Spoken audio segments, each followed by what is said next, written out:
Hi నేను Satish. Live updates అట్టగే ఈ promo analysis కలిపి వీడియోలో చెప్పుకుందాం.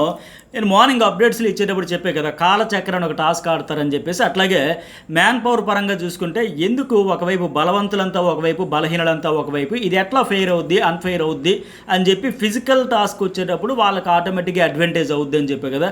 ఎగ్జాక్ట్లీ అదే జరిగింది. ఇది అన్ఫెయిర్ కదా, ఇది ఎట్లా ఫెయిర్ అనిపించుకుంటుంది? ఇప్పుడు 14 మంది హౌస్ మేట్స్ ఉన్నారు, చెరో 7 ఉన్నా సరే ఈ టీములు వరుసగా మామూలుగా రెగ్యులర్గా వాళ్ళ హౌస్లో జర్నీ పరంగా పోను వానర్స్ టెనెంట్స్ అని చెప్పేసి కంటిన్యూ చేస్తున్నా సరే, ఇలా టాస్క్లు వచ్చేసరికి ఈక్వల్గా టీమ్స్ని ఫామ్ చేసి అప్పుడు ఆడుకోండి. అందులో మళ్ళీ టెనెంట్స్ అని చెప్పేసి వానర్స్ అని చెప్పేసి అందులోంచి ఐదుగురు రావాలి, ఆడాలి, చక్రం పట్టుకోవాలి. అట్లా కాకుండా మొత్తం 14 మందిలో ఒక 7 ఆ బ్యాలెన్స్ మెయింటైన్ చేస్తే అప్పుడు కదా నువ్వా నేనా అన్నట్టుగా ఉంటుంది. అట్లా కాకుండా టెనెంట్స్ అని చెప్పేసి వీళ్ళందరిలోనే ఒక 5 ఆడాలి, అట్టగా వానర్స్ అని పాలే ఆడాలంటే వాళ్ళలో ఇప్పుడు మేల్ కంటెస్టెంట్స్ అందరూ మంచిగా బలంగా ఒడ్డు పొడుగు ఉండి, ఇప్పుడు భరణి, అట్టగే ఆర్మీ పవన్ కళ్యాణ్, ఇంకా డిమాన్ పవన్ కళ్యాణ్, మాస్క్ మ్యాన్ హరీష్, అట్టగే ఏం పేరు అయినా హరీష్, 5 మేలు ఉంటే ఇంకా శ్రీజ గట్టిగా ఆడిద్ది, ఆ పిల్ల ప్రియ, 7 5 అమ్మాయిలు 5 మేలు ఉన్నారు. ఇటువైపు చూసుకుంటే సంజన టెంపరీ వానర్ కనుక ఆ అమ్మాయి కూడా టెనెంట్స్ వైపు ఉండింది. అట్లాగని సరే రీతు చౌదరి, ఫ్లోరా షైని, తనూజ, సంజన 4 ఫిమేల్ ఇటు. అట్లాగే మరి ఇంకా రామురాధుడు, సుమన్ శెట్టి అండ్ ఎమాన్యుయల్ 3 అబ్బాయిలు. సో ఇది ఫెయిర్ అనిపించుకోలేదు. టాస్క్కి సంబంధించి కూడా లైవ్ అప్డేట్స్ కూడా మనం చూసుకొని చెప్పుకుంటే ఈ కాలచక్ర టాస్క్ టైమర్ అని చెప్పేసి నేను అప్డేట్ కూడా వీడియో షేర్ చేశాను కదా. ఇలా అప్డేట్స్ ఎప్పటికప్పుడు రెగ్యులర్గా ఏం జరగబోతుంది ఏంటి చెప్తూ ఉంటా. సో ఫస్ట్ టైం చూసే వాళ్ళకి లైక్ కొట్టేసేయండి. Journalist Satish and news Bol channels అయితే 2 కూడా సబ్స్క్రైబ్ అయితే చేసుకోండి. అలాగే ఇన్స్టా డిస్క్రిప్షన్లో ఫేస్బుక్ ఉంటే వాటిని కూడా ఫాలో అయితే అప్డేట్స్ అయితే ఫస్ట్ బెస్ట్ పర్ఫెక్ట్గా మీకైతే షేర్ చేసుకుంటా. మరి ఇంకా ఎక్కువ వచ్చేదానికి ఎంకరేజ్ చేస్తూ ఒక లైక్ అయితే కొడితే మీరు ఎక్కువ ఇలాంటివి ఎక్స్పెక్ట్ చేస్తున్నారని చెప్పి నేను కూడా ఉత్సాహంగా షేర్ చేసుకోవచ్చు. అలాగే ఇంతకు ముందు వీడియోలో ఆడియో బాగా డిస్టర్బ్ అయిపోయింది. I'm very sorry. ఇది మంచిదే, రోడ్ మైకు, బ్రహ్మాండమైన క్వాలిటీ, 28,000 అన్నీ ఉన్నాయి. కానీ బై మిస్టేక్ మా కెమెరామెన్ ఏం చేశాడంటే అది డస్ట్ ఏదో పట్టింది, క్లీన్ చేద్దామని చెప్పి రివర్స్లో పెట్టేసాడు. నేను పొరపాటును చూసుకోలేదు. కర్ణ కఠోరంగా ఉందండి, సౌండ్ బాగాలేదు, ఆడియో క్లారిటీ లేదని చాలామంది మెసేజ్లు పెట్టారు. ఇలాంటి పొరపాటును కూడా జరగకుండా చాలా జాగ్రత్త పడతాయి ఇకపై నుంచి. మరొకసారి అంత డిస్టర్బ్ అయ్యారని అర్థమైంది. చాలామంది మెసేజ్లు అయితే పెట్టారు. అలాంటి పొరపాట్లు ఇకపై జరగనవును. సరే, ఇక ఏంది ఈ టాస్క్ ఏంటంటే కాలచక్ర టాస్క్ అయితే టైమర్ అని పెట్టారు కదా, చక్రం పెట్టేసి వానర్స్కి కూడా ప్రయోజనం ఉంటుంది, లభిస్తుందని కూడా చెప్పారు. ఏంటంటే వానర్స్కి ఏమో 12 hours టైం ఇచ్చారు. ఇందాక చెప్పినట్టుగా ఆల్రెడీ మ్యాన్ పవర్ పరంగా వాళ్ళే స్ట్రాంగ్గా ఉంటే మళ్ళీ వాళ్ళకి కౌంట్ డౌన్ కోసం 12 గంటలు వాళ్ళకి ఇస్తే టెనెంట్స్కి ఏమో 10 గంటలు ఇచ్చారు కౌంట్ డౌన్. ఆ 10 గంటల లోపు వీళ్ళు టార్గెట్ పూర్తి చేయాలి, 12 గంటల కౌంట్ డౌన్ పూర్తి అయ్యేలోగా వాళ్ళు టార్గెట్ పూర్తి చేయాలి. అంటే 2 గంటలు అక్కడే అదనంగా ఉంది.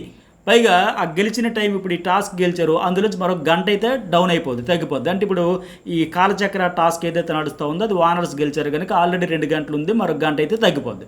సో ఏ రకంగా చూసినా వాళ్ళకే ఫేవరెటిజం కనిపిస్తూ ఉంటే ఇది ఎట్లా ఫెయిర్ అవుద్ది చెప్పండి.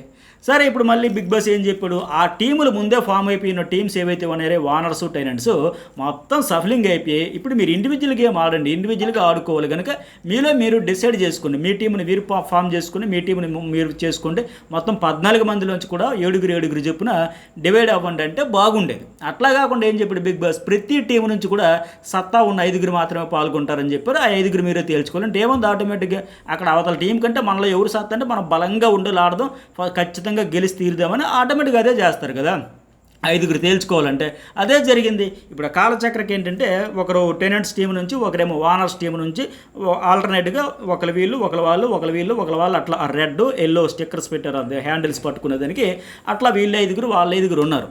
సో ఏ గ్రూప్ నుంచి ఎక్కువ మంది సభ్యులు హ్యాండిల్ పట్టుకుని ఉంటారో వాళ్ళే చివరి వరకు ఉండేవాళ్ళు, వాళ్ళే విజేతలు. వాళ్ళు ఆ టైమర్ నుంచి గంట అయితే టైం తగ్గుద్ది. సో ఇక్కడ మళ్ళీ బిగ్ బాస్ క్లియర్గా చెప్పింది కూడా ఏంటంటే అపోనెంట్స్ని తప్పించడానికి ఏ స్ట్రాటజీ అయినా ఉపయోగించవచ్చు అని క్లియర్గా చెప్పాడు ఆయన. కానీ ఫైనల్గా ఎండ బజర మోగేసరికి ఎవరు ఎక్కువ మంది హ్యాండిల్ పట్టుకుని ఏ టీంకి సంబంధించిన వాళ్ళు ఉంటే వాళ్ళే విన్నర్స్. అయితే మరొక కండిషన్ ఇక్కడ ఏంటంటే బిగ్ బాస్ కూడా చెప్పింది, ఆ హ్యాండిల్ ఒక చేతితో పట్టుకోలేట, 2 చేతులతో ఒక హ్యాండిల్ 2 చేతులతో కానీ, లేకపోతే 2 పక్కల 2 హ్యాండిల్స్ కూడా 2 చేతులతో కానీ ఇట్లా పట్టకూడదు. హ్యాండిల్ అయితే మార్చొచ్చు, కానీ ఒక చేతిలో పట్టుకోలేదు ఇట్లా చెప్పాడు. అలాగే ప్రియాని వీళ్ళ టీం నుంచి ప్రియా భరణి బయట ఉంటే 5 ఆడుతూ ఉన్నారు. మరి భరణి గట్టిగా లాక్కొచ్చి గుంజుకొచ్చి ఇప్పుడు ఎమ్మెన్యేలు చూసాం. ఆయన కాస్త పొట్టున్నా సరే బలంగా ఉంటాడు కదా, ఆయన అలాగ ఎత్తికెళ్ళి పడేసి ఆ షట్టను కలిపి లాగేస్తూ ఉన్నాడు ప్రోమోల నుంచి అంత బలంగా.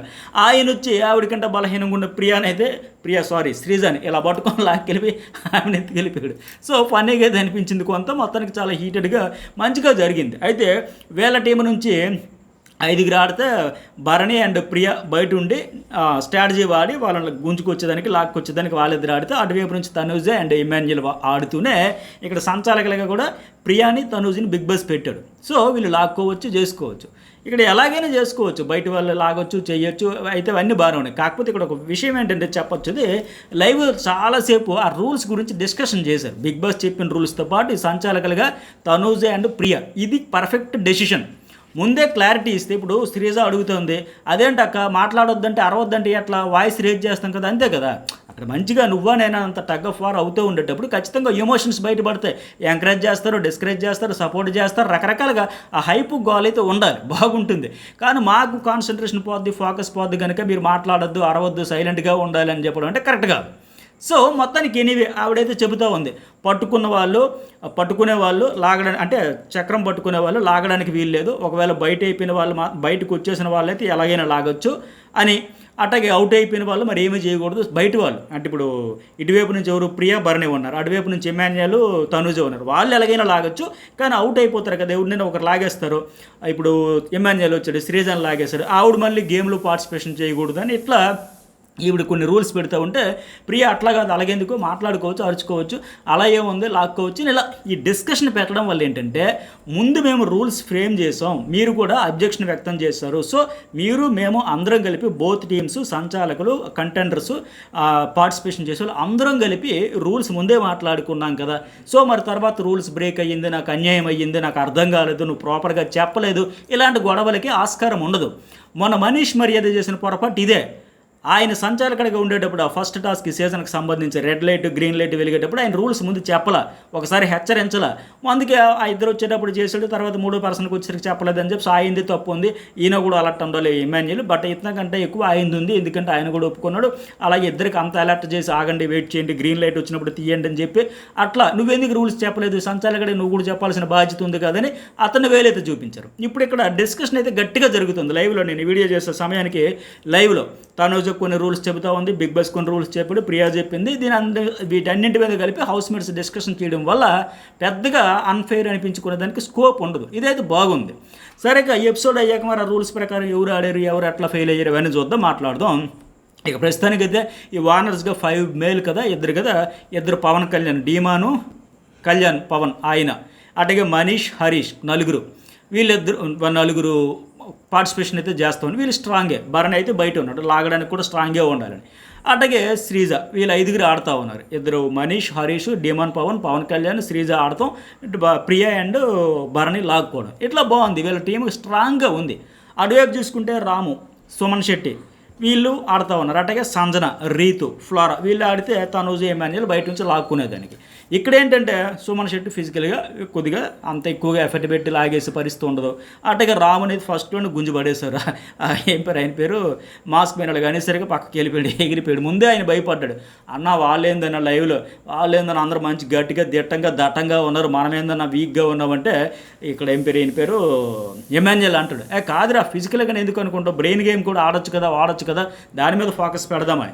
కానీ నేను ముందే చెప్పా, ఒకవేళ ఫస్ట్ టాస్క్ ఇట్లా ఈ కాలచక్రాన్ని ఇస్తున్నారు, ఇది ఫిజికల్గా బాగా స్ట్రాంగ్గా ఉండే వాళ్ళకే అడ్వాంటేజ్ అవుద్ది. మనం ఏదైతే నా వీడియోలో అనలైజ్ చేస్తానో ఎగ్జాక్ట్గా రాము అట్టాగే భయపడ్డాడు, ఫైనల్ రిజల్ట్ కూడా అలాగే వచ్చింది. అది జగమెరిగిన సత్యం, ఎవరికైనా అర్థమయ్యేది కదా. 4 బలంగా ఉండేవాళ్ళు ఒక పక్క ఉండే, 4 బలహీనంగా ఉండేవాళ్ళు ఒక పక్క ఉంటే ఎట్లా ఇది రిజల్ట్ ఎట్లా వస్తుంది, అది అందరికీ ఊహించిందే కదా. సో మైండ్ గేమ్ అంటారా, అది ఇంకా మళ్ళీ ఈక్వల్గా అందరూ నోరేసుకున్న ఎక్స్ట్రాస్ కదే. ఫోన్ కాల్స్లో మాట్లాడాలి, దాని గురించి కన్విన్స్ చేయాలి, అవతల వాళ్ళు అగ్రీ అవ్వాలి, ఒకరు కాంప్రమైజ్ కావాలి, అది జరిగే పంచాయతీ కాదు.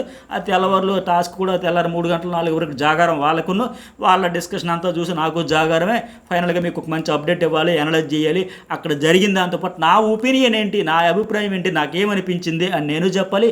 అట్లాగే మీ అభిప్రాయం కూడా కోరాలి కనుక ఈరోజు మనకి శివరాత్రి జాగారమే. ఆ టాస్క్.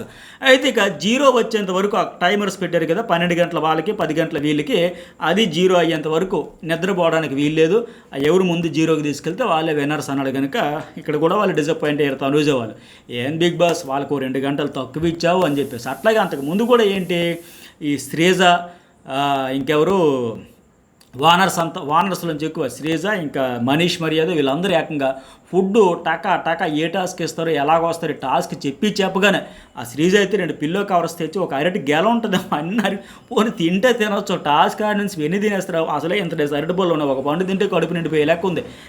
పెడలు తీసి ఒక గెల మొత్తం ఆ పిల్లలో కుక్కేసింది అనుకోండి, అన్ని అరటి బొల్లు అంట. ఎంత పోనీ జాగ్రత్త పడినా, ఎంత అలాంటి ఉత్సాహం అయితే నాకు నచ్చింది. ఆ శ్రీజలో కానీ మనీష్ మర్యాదలో కానీ అమ్మయ్య టాస్క్ వస్తుందని బాగా ఎగ్జైట్ అయిపోయి ఏదో చెయ్యాలని చాలా ఉత్సాహంగా ఉన్నారు. అది నచ్చింది నాకు.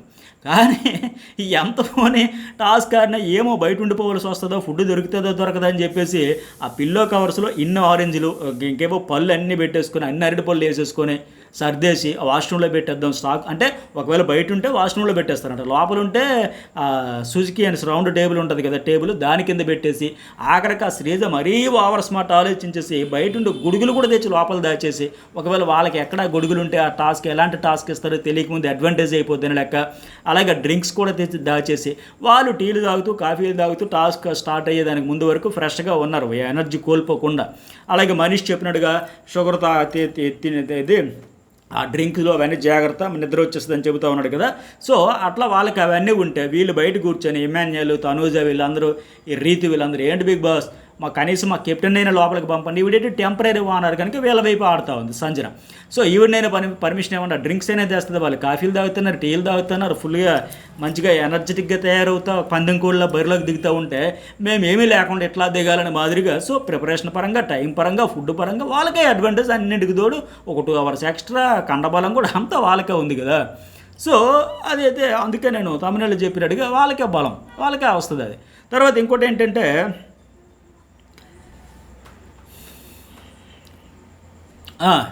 ఈ టాస్క్ పరంగా ప్రోమోల పరంగా చూసినట్టయితే రీతునైన పవన్ కళ్యాణ్ దోసేశాడు, ఆ మాస్క్ మ్యాన్ ఏమో రాముని ఎట్ట దోసేశాడు. ఇవన్నీ నెట్టుకుంటారు, తోసుకుంటారు, మరి ఫిజికల్ అవుతూ ఉంటుంది. ఈ టాస్క్ నేచర్ అలాంటిది కనుక ఎమ్మాన్యుయల్ని ఆయన పేరేంటి భరణి ఎత్తుకుపోతే ఆ ఎమ్మాన్యుయల్ వచ్చి ఈ పిల్ల శ్రీజాని ఎత్తుకుపోయి ఆ పవన్ కళ్యాణ్ అయితే హ్యాండ్ మార్చేశాడు. ఇతనికి ఆ టాస్క్లు ఆడేటప్పుడు రూల్స్ మర్చిపోతాడు, అంతే మరి తప్పదులేండి. అది ఆట ఆడేటప్పుడు అది ఆ ఫ్లోలో వెళ్ళిపోతూ ఉంటారు కనుక మర్చిపోతారు కనుక. మొన్న కూడా సేమ్ ఆ చెయ్యి తీసాడు, చేయితో పట్టేశాడు అనేదే పంచాయతీ, ఇట్లా పట్టేశాడని. ఇప్పుడు కూడా సేమ్ ఆ హ్యాండిల్ ఏమో చేతితో మార్చేశాడని, హ్యాండ్ చేంజ్ అని చెప్పి తనుజ వచ్చి అరుస్తూ ఉంది.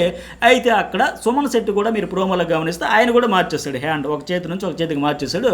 సో ఇట్లా ఇవన్నీ రూల్స్తో మొత్తానికి ఈరోజు టాస్క్ అయితే నడవబోతుంది. దీని తర్వాత ఇంకో టాస్క్ కనుక వీళ్ళే గెలిచారు కనుక వీళ్ళకైతే అడ్వాంటేజ్ వచ్చింది. వీళ్ళు ఒక 2 hours ముందుగా పడుకుంటారు. బిగ్ బాస్ ఇచ్చిన బంపర్ ఆఫర్ ప్రకారం వాళ్ళు జాగారం చేయాల్సి వస్తుంది.